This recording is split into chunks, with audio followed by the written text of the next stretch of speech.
Okay, बिस्मिल्लाहिर्रहमानिर्रहीम। हम start करते हैं अपना टॉपिक अगेन।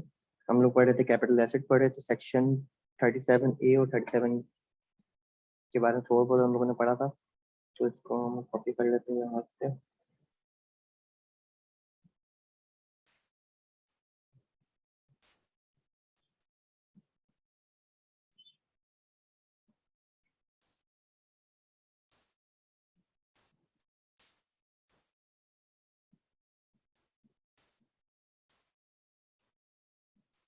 ठीक है सर।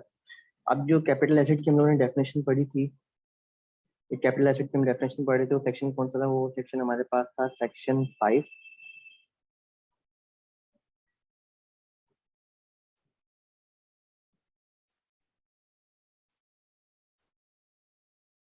डेफिनेशन हमने पढ़ी थी, सेक्शन कौन सा? सेक्शन 5 था हमारे पास डेफिनेशन का। कि कैपिटल एसेट क्या होता है कि any property connected with business held by the person whether or not connected with business but does not include the following things: A, B, C, D, inventory, depreciation, ऐसे मतलब PP, property plant equipment, या आपके पास क्या intangible asset हो कोई, और movable property, लेकिन वो किसके पास हो? तो मतलब वो पर्सन के पास हो या उसके फैमिली डिपेंडेंट के पास हो। लेकिन अगर वो मूवेबल प्रॉपर्टी हो लेकिन वो इस सेक्शन में आ रही है तो वो क्या होगा? वो कैपिटल एसेट कहलाएगा। वो कैपिटल एसेट की डेफिनेशन से नेगेटिव लिस्ट में माइनस नहीं होगा। तो क्या क्या चीजें मीन्स, ये तीनों क्या चीजें, ये तीनों चीजें नेगेटिव लिस्ट में आ रही है हमारे पास। कि ये चीजें जो है वो आपके पास कैपिटल एसेट नहीं कहलाएंगी। लेकिन अगर ये चीज हुई तो क्या है हमारे पास? वो नेगेटिव, वो क्या है हमारे लिए? कैपिटल एसेट है। जो इसको डिफाइन किसने किया है? सेक्शन 38 सब सेक्शन 5 में। कैपिटल एसेट की डेफिनेशन कौन सेक्शन में लिखी हुई है? 37 सब सेक्शन 5 के अंदर। ये कैपिटल एसेट क्या चीजें नहीं है। और कुछ ऐसा है जो कैपिटल एसेट की डेफिनेशन में नेगेटिव लिस्ट में आ रही है, लेकिन वो अमाउंट ऐसा है जो 37(5) में लिखा है, तो वो भी क्या कहलाएगा हमारे लिए? कैपिटल एसेट कहलाएगा। जैसे क्या? Painting, sculpture, drawing, other work of art, jewellery, rare manuscript, folio book, postage stamp और first day cover, a coin, medallion और द एन एंटिक। ये कहाँ लिखा हुआ पॉइंट? ये लिखा हुआ सेक्शन 38 सब सेक्शन 5 के अंदर। हम लोगों ने पढ़ा share of private company, membership card, stock in, वो share in partnership, form, mining rights, certain capital asset वगैरह, और इमूवेबल प्रॉपर्टी। अब अगर लेट्स से हम इसकी कैलकुलेशन के बारे में देखते हैं, कैलकुलेशन करेंगे कैसे इस तरीके, तो इसको हम डिस्कस करेंगे कैलकुलेशन को सेक्शन 2 के अंदर। सेक्शन 1 क्या बताया? सेक्शन 1 जो था इसका सिंपल वो है कि again arising on the disposal of capital asset, जो भी होगा वो क्या कहलाएगा? कैपिटल एसेट कहलाएगा। अच्छा, सेक्शन 2 के अंदर हमने क्या पढ़ा?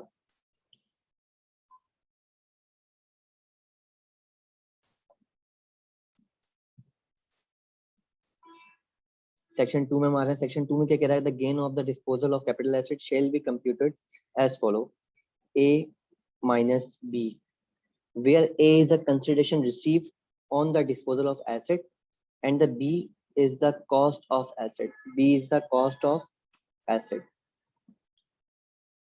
अब B जो है, B को सही से डिफाइन करने के लिए B को सही से डिफाइन किया सेक्शन नंबर 4 ने। तो मैं सेक्शन नंबर 4 यहाँ पे कॉपी पेस्ट करता हूँ। सेक्शन 4 क्या कह रहा है मुझे? सेक्शन 4 कह रहा है कि कंपोनेंट B इज, ये किसने डिफाइन किया? सेक्शन 4 के सबसेक्शन 2 ने। क्या डिफाइन कर रहा है मुझे? डिफाइन कर रहा है कि the B shall not include any expenditure which is deducted under the head, under another head of income, or which is not allowed it as deduction under the head income from business. तो simple इस बात को मैं light करता हूँ थोड़ा सा, अगर थोड़ी सी मुश्किल हो रही है समझने के अंदर, तो इसको मैं एक चार्ट समझाता हूँ कि कैपिटल गेन जो भी होगा वो A-B से निकलेगा। तो अब A क्या है मेरे लिए? A है consideration received, consideration received minus करना है मुझे क्या चीज? Cost of asset. अब कॉस्ट ऑफ एसेट में क्या हो सकता है? कॉस्ट ऑफ एसेट में आपके पास कोई एक्वायरिंग कॉस्ट हो सकती है कि लेट से जो एक्वायर करते हैं आपने कॉस्ट बेयर करी वो, या आपने लेट से कोई चीज बेच रहे हो उस टाइम आपकी कॉस्ट लग रही है, वो क्या आपके लिए? Disposal cost. तो उसमें दोनों को मिला के क्या बन जाएगा आपके पास? डी बन जाएगा। ये कंसिडरेशन रिसीव्ड क्या बन गया आपके लिए, ए बन गया, और consideration acquiring cost plus disposal cost क्या बन गया आपके लिए, बी बन गया। कि ऐसी कॉस्ट जो परचेज किया आपने वो कॉस्ट, और जो बेचने के लिए कॉस्ट इनकट कर रहे हो आप, वो क्या, फिर डिस्पोजल कॉस्ट, दोनों को मिला के क्या बन गया आपके लिए, बी बन गया। ये किसने बताया मुझे, ये बताया सेक्शन नंबर 2 ने। और बी को डिफाइन किसने किया सही से, सेक्शन 4 के सबसेक्शन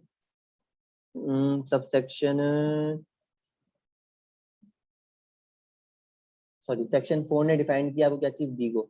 ये काट देता हूँ, ये सबसेक्शन 2 उसी की बात कर रहा है।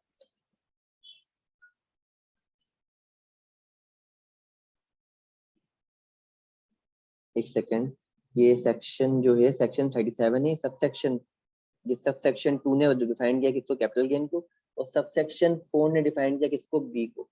सबसेक्शन डिफाइन कर रहा है 4 बी को, कि बी क्या है, acquiring cost plus disposal cost, और ए ओ माइनस बी करने पे क्या निकलेगा, कैपिटल गेन निकलेगा। ये किसने बताया मुझे, सबसेक्शन 2 ने बताया, किसके, सेक्शन 37 के।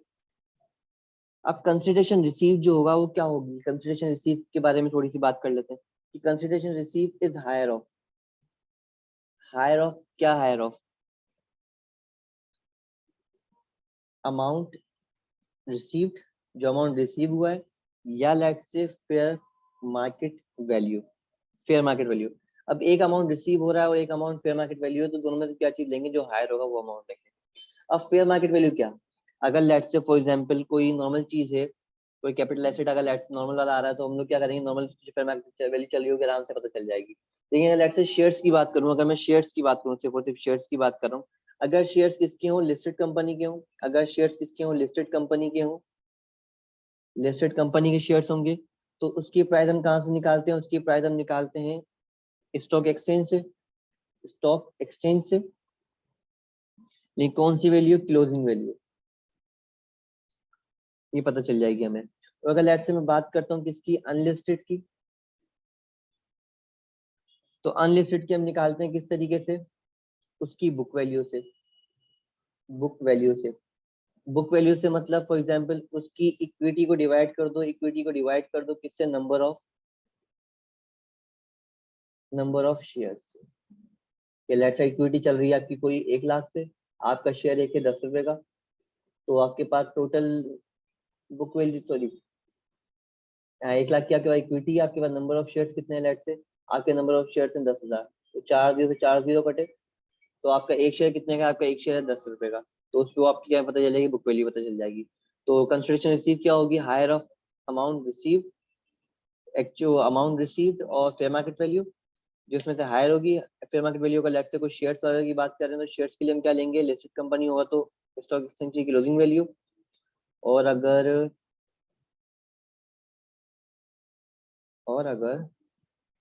अनलिस्टेड कंपनी तो क्या लेंगे, बुक वैल्यू।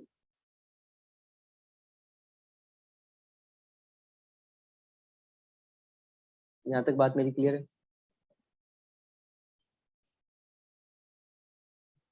अब एक सवाल देख लेते हैं अपने पास हम लोग।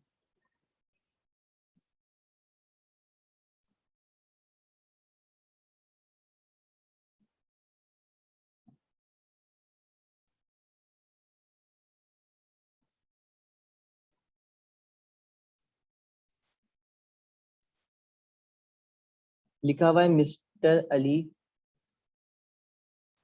Purchase shares costing ₹40 and also paid commission ₹5 of purchase.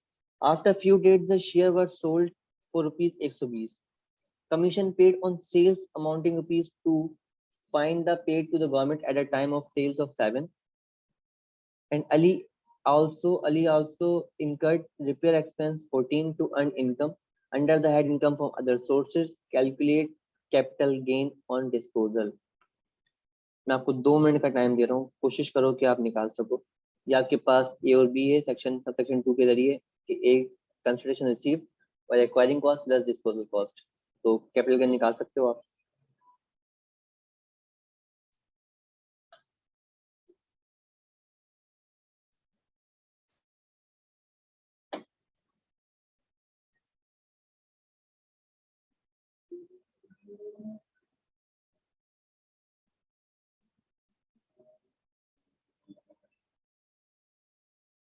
चले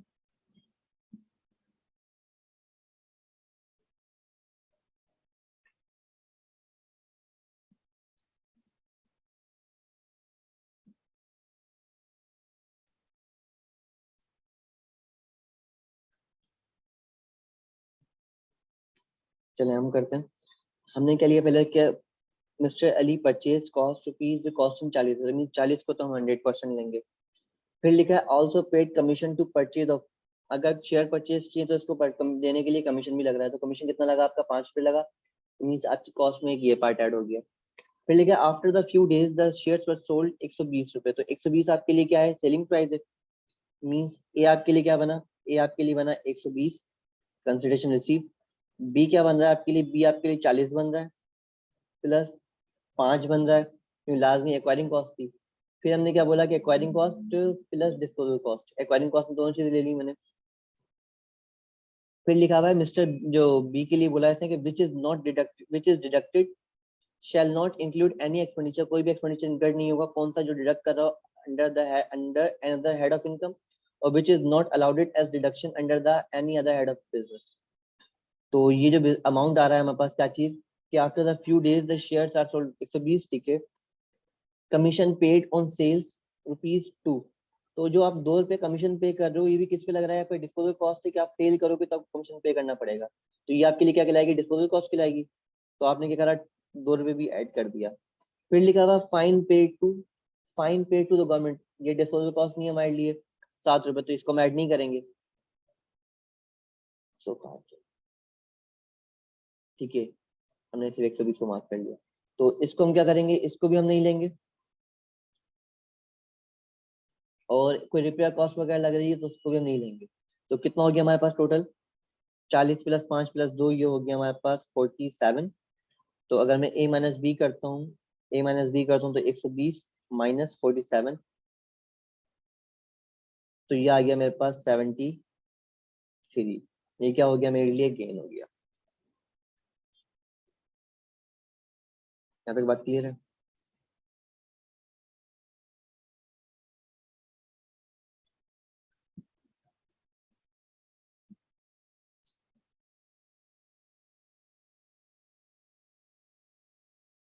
अब अगर ये आती है कि यार मैं जो कॉस्ट ले रहा हूँ वो कॉस्ट तो मैंने ले ली अपनी, अब कोई ऐसी चीज है जो मुझे कोई रिलेटिव से गिफ्ट में मिल रही है, या लेट से मुझे कोई प्रॉपर्टी वगैरह इनहेरिटेंस में मिल रही है, या लेट से फॉर कोई कंपनी लिक्विडेट हो रही है तो उस टाइम मुझे वो प्रॉपर्टी मिल रही है, या कोई एओपी वगैरह में पार्टनरशिप चल रही थी वो डिसोल्यूशन हो रही तो हमें मिल रही है, तो उस केस में अगर मैं कॉस्ट लेता हूँ तो कॉस्ट तो आ रही होगी बहुत ज्यादा पुरानी। मीन्स अगर लेट से फॉर एग्जाम्पल मुझे इनहेरिटेंस में प्रॉपर्टी में मुझे मिलता है, फॉर एग्जाम्पल कोई घर मिलता है, अब घर की कीमत देखी जाए तो घर लिया होगा मेरे दादा ने परदादा ने, वो कीमत में वो दे रहे हैं मेरे अब्बा मुझे विरासत के अंदर, लेट से वो घर लिया, लेट से किसी ने कोई 20,000 का, आज उसकी फेयर मार्केट वैल्यू चल रही है फॉर एग्जाम्पल कोई 20 लाख, तो 20,000 और 20 लाख में कितना फर्क आ गया, बहुत ज्यादा, 19,80,000 का फर्क आ गया। तो अब लेट से, तो अब आप कॉस्ट कौन सी लोगे, नॉर्मल कॉस्ट लोगे, या उसकी कॉस्ट चेंज होनी चाहिए इस केस के अंदर। अब बी जो है आपके पास, बी जो है वो चेंज होना चाहिए, लाजमी सी बात है। एक सेकंड में सवाल देखने को मिलेगा।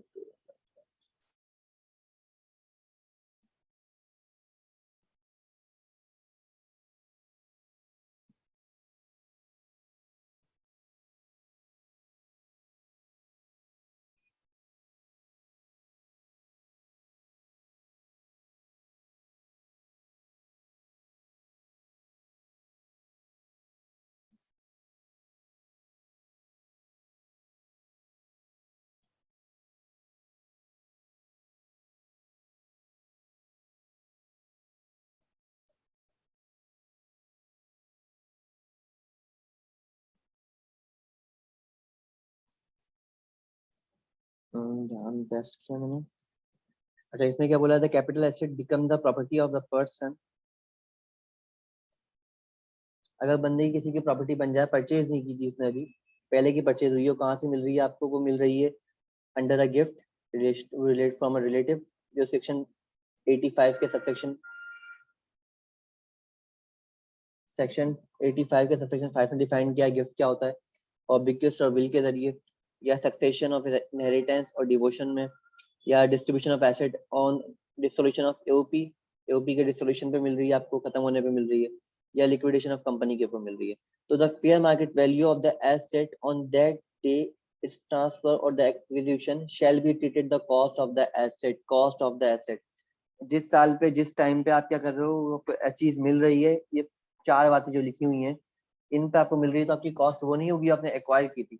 आपके लिए कॉस्ट कौन सी चल रही होगी, आपके लिए कॉस्ट वो होगी जो फेयर मार्केट वैल्यू चल रही होगी। डन है। तो इसके लिए भी हम एक सवाल देखते हैं।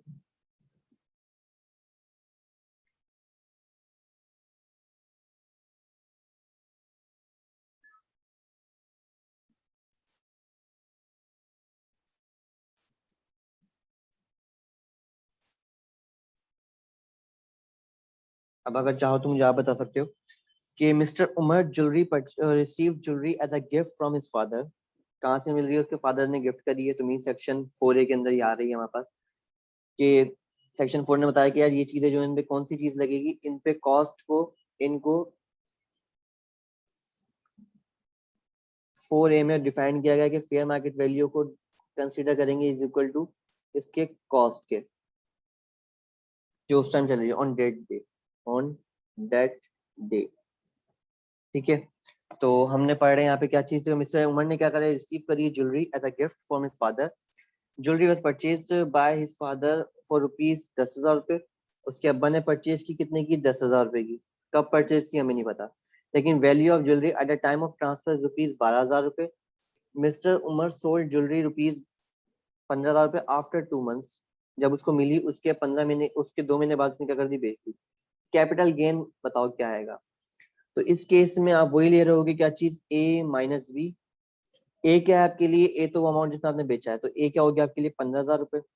बी क्या लेना, बी लेना है कॉस्ट ऑफ एक्विजिशन कॉस्ट, मतलब कॉस्ट ऑफ एसेट लेनी है। अब कॉस्ट ऑफ एसेट क्या चीज थी हमारे पास, इस केस में, इन 5 केस में हमारे लिए कॉस्ट क्या बन जाएगी, फेयर मार्केट वैल्यू।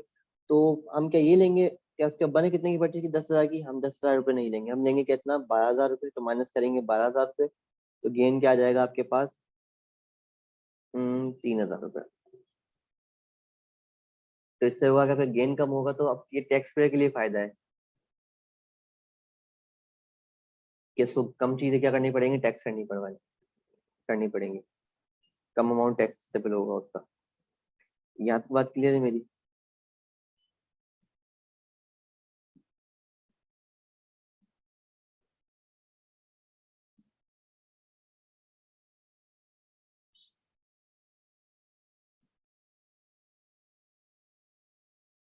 अच्छा, एक सवाल हमारे पास आता है पेपर में, अगर एमसीक्यू के अंदर पूछता है, सवाल इंपॉर्टेंट है एमसीक्यूज के लिए।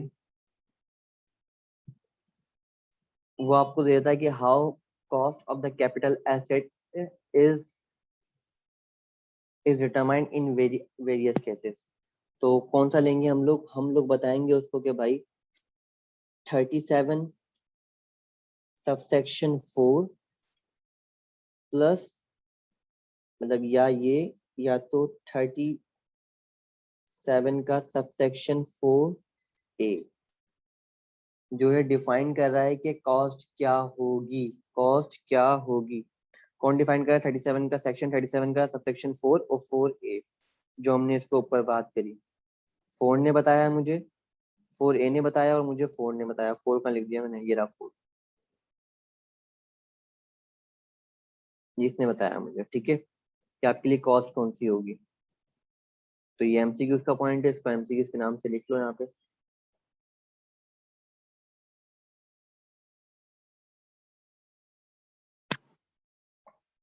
कि कॉस्ट कौन सी लेंगे, सेक्शन 37(4) के हिसाब से और सेक्शन 37(4)A के हिसाब से। 4A में क्या लिखा हुआ है कि अगर लेट से कोई ये चीजें हो रही हैं तो आप कॉस्ट कौन सी लोगे, कॉस्ट वो लोगे जो आपके लिए फेयर मार्केट वैल्यू होगी eight the time of transfer या एक्विजिशन। डन, यहाँ तक बात मेरी। सेक्शन हम लोगों ने कौन सा पढ़ा, हम लोगों ने सेक्शन 1 पढ़ा, 2 पढ़ा, सेक्शन 1 पढ़ा, 2 पढ़ा, और 3 नहीं पढ़ा हमने अभी तक। 4 पढ़ लिया, 4A पढ़ा, और 5 पढ़ा। अब सेक्शन 3 क्या है, अब सेक्शन 3 जो है वो डील कर रहा है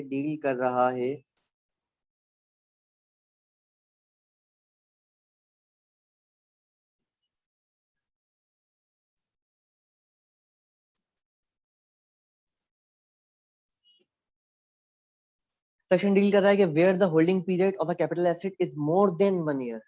अगर कैपिटल एसेट का जो गेन आ रहा है, जो होल्डिंग पीरियड है, सॉरी कैपिटल एसेट जो है वो आपका होल्डिंग पीरियड 1 साल से ऊपर है, जो कैपिटल गेन बन रहा है, जो कैपिटल गेन बन रहा है, ये बात है, the gain of the disposal of shall be calculated as, इसके अंदर मतलब आपके पास सेक्शन सेक्शन सेक्शन सेक्शन 37 आ रहा है। माइनस का कौन सा चीज माइनस कर रहा हूँ इसमें 37 में से, तो माइनस कर रहा हूँ इमूवेबल प्रॉपर्टी के ऊपर, और फिर प्लस क्या चीज 38 सबसेक्शन 5। अगर ये चीजें आपने क्या करी हैं, अगर ये चीजें आपने, अगर ये चीजें आपने 1 साल से ऊपर रखी हैं, 1 साल से ऊपर आपने क्या किया, इसको एक्वायर किया है, तो आपका 1 ईयर का, आपका 1 साल से ऊपर रख रहे हो तो आपका 25% टैक्स हो जाएगा, एग्जेम्प्ट हो जाएगा। 25% क्या हो जाएगा, एग्जेम्प्ट हो जाएगा। Means the amount of gain sorry the amount of gain determined 75% is taxable, 75% is taxable. और अगर सवाल में कुछ बताया हुआ नहीं तो समझो आप 1 साल से ऊपर क्या किया, आपने सामान को होल्ड किया हुआ है। अगर 1 साल से ऊपर है तो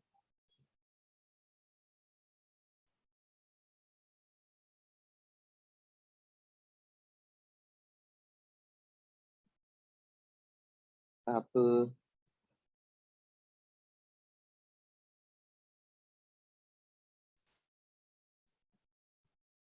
एग्जाम्पल, मतलब फॉर एग्जाम्पल कि आपने क्या करा, आपने एक कैपिटल एसेट परचेज किया अंडर सेक्शन 37, ठीक है।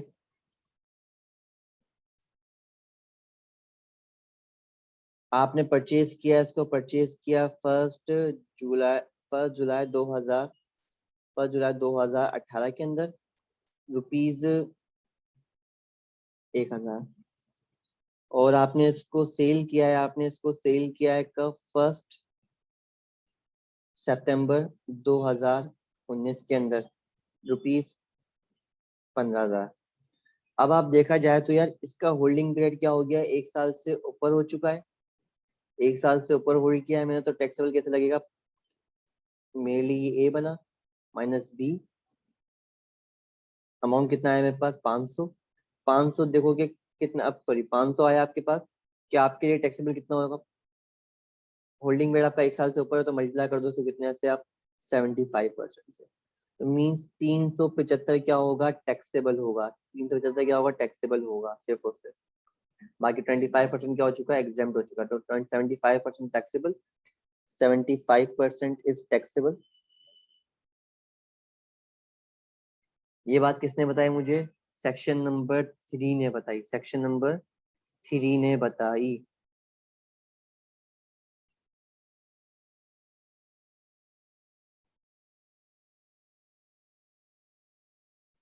तो इसको अगर मैं जॉट डाउन कर लूं पहले अपने पास,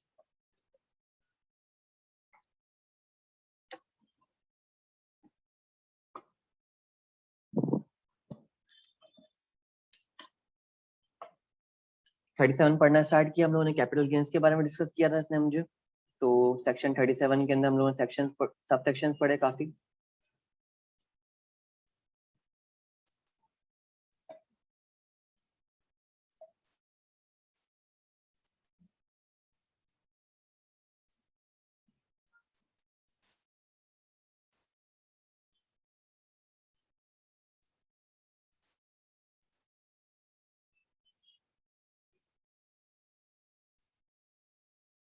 ठीक है, सेक्शन 37, सेक्शन 37 के अंदर सबसे फर्स्ट सेक्शन के अंदर हम लोगों ने बात की थी, सब फर्स्ट सेक्शन में किसके बारे में बात की थी हम लोगों ने, सेक्शन नंबर 1 के अंदर हम लोगों ने बात की थी कि गेन अराइज हो रहा है कहाँ पे, कैपिटल एसेट वगैरह, जो भी गेन अराइज होगा कैपिटल एसेट का वो कहाँ पे आएगा, इसमें। तो गेन की बात हो रही थी यहाँ पे सिर्फ और सिर्फ सिंपल। लेकिन सबसे पहले हम लोगों ने क्या पढ़ा था, हम लोगों ने कैपिटल एसेट पढ़ा था। कैपिटल एसेट क्या होता है, तो सेक्शन नंबर 1 2 3 4 5, सेक्शन 5 ने पढ़ा, सब सेक्शन 5 में हम लोगों ने पढ़ा था कि what is capital asset. Capital asset क्या होता है, ये हमने कहाँ पढ़ा, सेक्शन नंबर 37 का सब सेक्शन 5 में पढ़ा हम लोगों ने कि कैपिटल एसेट क्या होता है। फिर हम लोगों ने सेक्शन नंबर कौन से पे आया, मैं सेक्शन नंबर 2 के ऊपर आया। सेक्शन नंबर 2 ने इसने बताया कि यार ए कैपिटल गेन, कैपिटल गेन कैसे निकालते हैं, कैपिटल गेन हम कैसे निकालते हैं, कैपिटल गेन निकालते हैं ए माइनस बी, और बी को किसने डिफाइन किया, बी को डिफाइन किया सबसेक्शन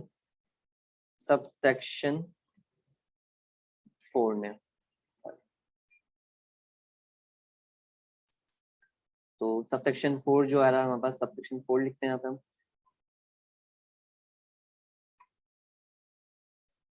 इसने बताया सबसेक्शन 4 ने कॉस्ट ऑफ एसेट क्या होती है,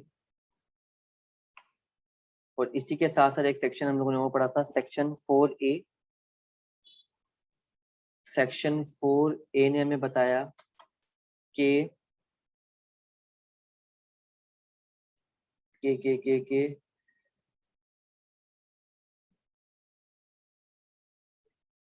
cost of asset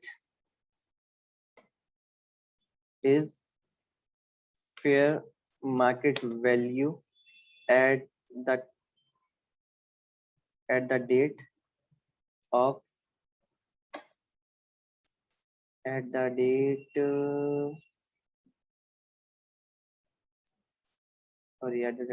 on the date of transfer, on the date of transfer। Cost of asset कौन सी मानी जाएगी, जो आपने क्या करा है, फेयर मार्केट वैल्यू ट्रांसफर कर रहे हो।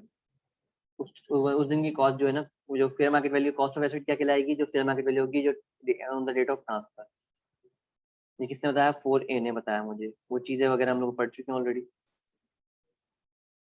उसके बाद सेक्शन नंबर 3 पे हम आए थे। सेक्शन नंबर 3 ने क्या बताया हम लोगों को, सेक्शन 3 किस चीज का था, सेक्शन 3 ने बताया, सेक्शन 3 ने बताया section sub section 37 sub section 3 ने हमें बताया कि होल्डिंग पीरियड जो है मोर देन 1 ईयर हो, मोर देन 1 ईयर हो तो 75% इज टैक्सेबल।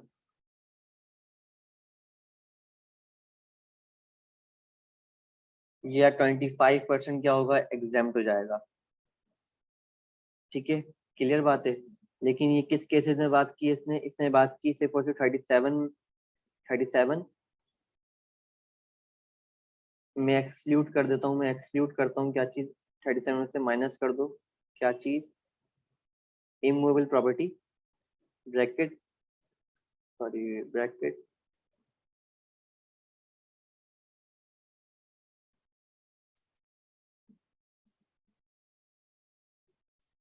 और प्लस किसका 38 सबसेक्शन 5 का।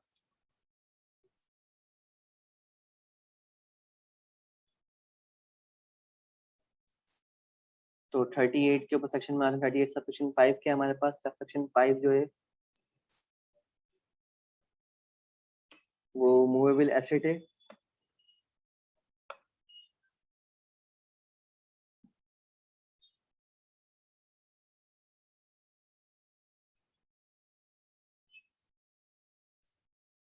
कैपिटल एसेट, वैसे मूवेबल एसेट जो है वो एग्जाम्प्ट है, उसमें मतलब वो एग्जाम्प्ट बोल रहा हूँ, वो कैपिटल एसेट नहीं है, लेकिन मूवेबल प्रॉपर्टी 37 सबसेक्शन 5 में जो बताया है वो क्या है हमारे लिए, कैपिटल एसेट बताए गए। तो यहाँ तक हम लोगों ने बात की सबसेक्शन 5 तक। हमने सेक्शन 3 पढ़ लिया, सेक्शन 4A पढ़ लिया, ठीक है 3 हो चुका है। अच्छा, अब अगर लेट से मैं बात करूं 3A की बात करूं, 3 पढ़ा हम लोगों ने, 3A की बात करते हैं हम। 37 ये खत्म करना चाह रहा हूँ मैं, इसलिए मैं थोड़ी सी लंबी कर रहा हूँ, ये इसको नेक्स्ट वीडियो में करते हैं।